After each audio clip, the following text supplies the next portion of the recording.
Hello everyone, আসসালামু আলাইকুম। মৌসুমীস cooking ওয়ার্ল্ডে নতুন আরো একটি রেসিপিতে আপনাদের সকলকে স্বাগত জানাচ্ছি।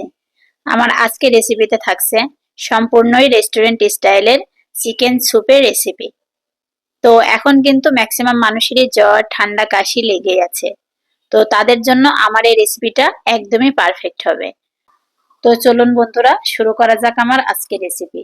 প্রথমে একটা বোলের মধ্যে আমি 1/4 কাপ পরিমাণ দিয়েছি কর্নফ্লাওয়ার। আর এখন আমি এর মধ্যে দিয়ে দিচ্ছি 1/4 কাপ পরিমাণ পানি।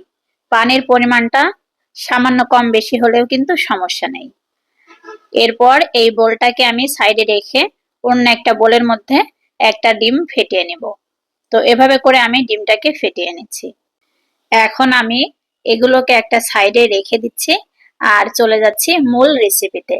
প্রথমে চুলায় একটা প্যান বসিয়ে দিয়েছি। এখন এর মধ্যে দিয়ে দিচ্ছি আগে থেকে ধুয়ে পরিষ্কার করে রাখা 250 গ্রাম পরিমাণ চিকেনের বুকের অংশ। আর তার সাথে দিয়ে দিচ্ছি নর্মাল তাপমাত্রার 1 লিটার পরিমাণ পানি।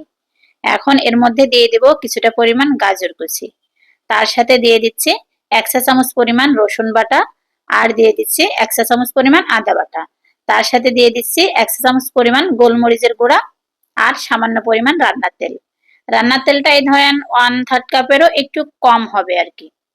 এখন আমি সবগুলো উপকরণ ভালোভাবে মিশিয়ে নিচ্ছি আর ঢাকনা দিয়ে কিছুক্ষণ সিদ্ধ করে নিচ্ছি।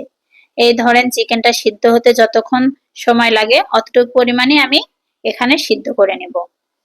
এরপর এখানে আমি সামান্য পরিমাণ লবণ দিয়ে দিলাম।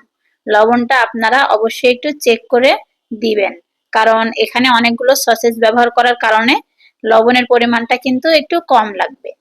তো এরই মধ্যে আমার চিকেনটা সিদ্ধ হয়ে গেছে। এখন আমি চিকেনটা উঠিয়ে নিচ্ছি। এখন আমি এই চিকেনটাকে একটা কাঁটা চামচের সাহায্যে এভাবে চিকন চিকন করে কেটে নেব।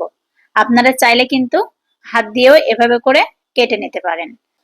এই চিকেনগুলোকে এখন আমি এর মধ্যে দিয়ে দিলাম। এরপর একটু সময় নিয়ে ভালোভাবে মিশিয়ে নিচ্ছি। এখন আমি এর মধ্যে দিয়ে দেব 1 টেবিল চামচ পরিমাণ সয়া সস। তারপর এখানে দিয়ে দেব আমি 1 টেবিল চামচ পরিমাণ চিলি সস। এরপর দিয়ে দিচ্ছি 1 টেবিল চামচ পরিমাণ টমেটো সস। সবকিছু একত্রে এখন আমি ভালোভাবে মিশিয়ে নিব। এরপর ঢাকনা দিয়ে 3 থেকে 4 মিনিট ফুটিয়ে নিব। এই যে প্রিয় দর্শক, ফিরে এলাম 3 থেকে 4 মিনিট পর।